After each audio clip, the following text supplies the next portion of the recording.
Xe là cái này của em mà bị công đi khen nóng lực nè mà mơ ca sùng đáy đi ho bạc quả dễ phần bé anh đang ở ngoài đại ca đang triển cam tham tối rồi họ đâu mà chăm xe được vào chơi cho nó đây cam triển đang ở dạng ăn việc của gì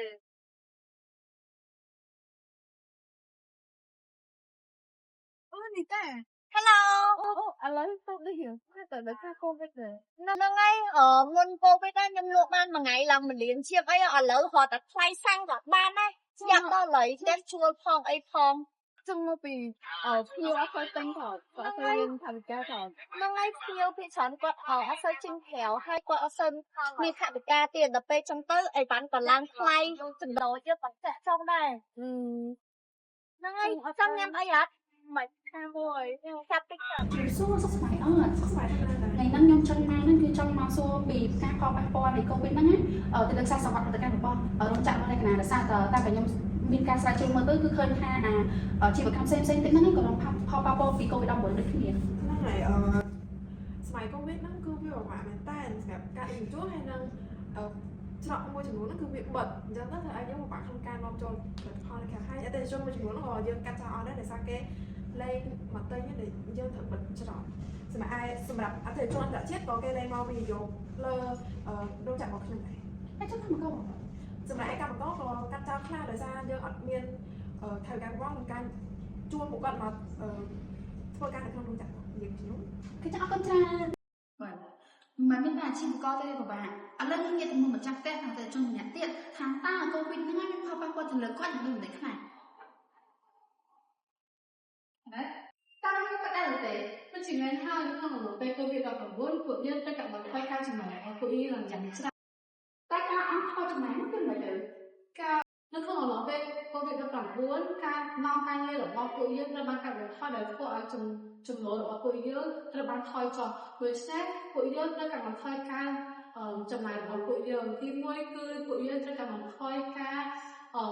ទិញទំនិញដែលមិនចាំបាច់ពួកយើងត្រូវធ្វើម្ហូបនៅផ្ទះដោយសារតែ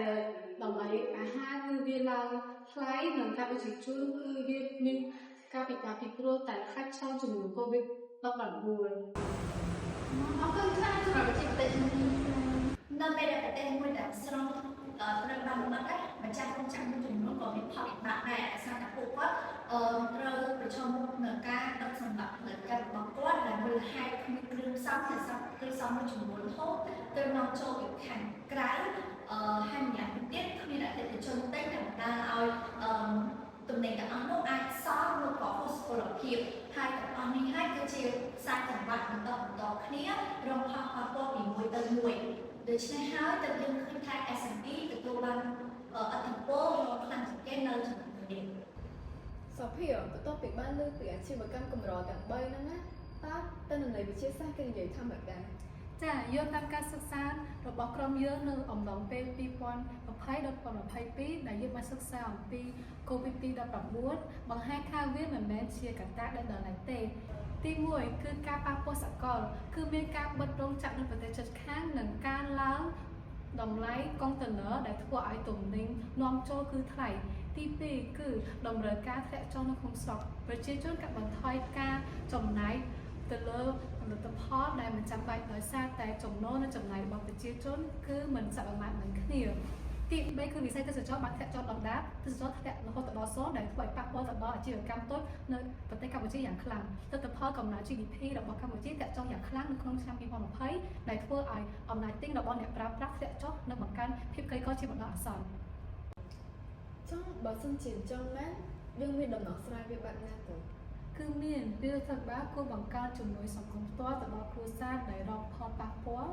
ទី2គឺជំរុញផលិតផលកសិកម្មក្នុងស្រុកដើម្បីកាត់បន្ថយការពឹងផ្អែកទៅលើការនាំចូលទី3គឺផ្ដល់កម្ចីប្រាក់ទុនទៅដល់អាជីវកម្មតូចធំទាំងឡាយដើម្បីជួយពួកគេរក្សាការងារជាចុងក្រោយគឺការលម្អទៅលើការដឹកជញ្ជូននិងការគ្រប់គ្រងច្រកព្រំដែនដើម្បីបន្ថយថ្លៃដើមអាជីវកម្មជាសរុបជំងឺ COVID-19 បានបង្កើតជាព្យុះនៃបញ្ហាសេដ្ឋកិច្ចដែលប៉ះពាល់គ្រប់គ្នា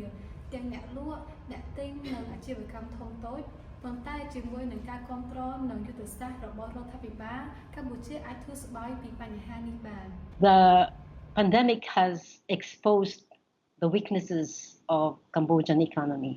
it is very dependent. It has a very small economic base, which is really small. I'll talk about them later. And it also is very dependent on the open economy, or to the global economy. The three major sectors that are impacted by the pandemic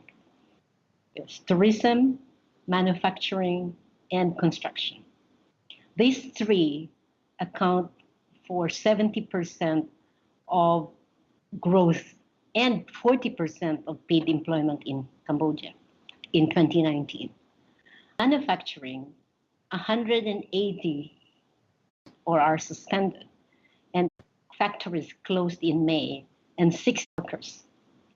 ចង់អរគុណលោកគ្រូហើយអ្នកទាំងអស់គ្នាដែលបានទស្សនាវីដេអូមួយនេះ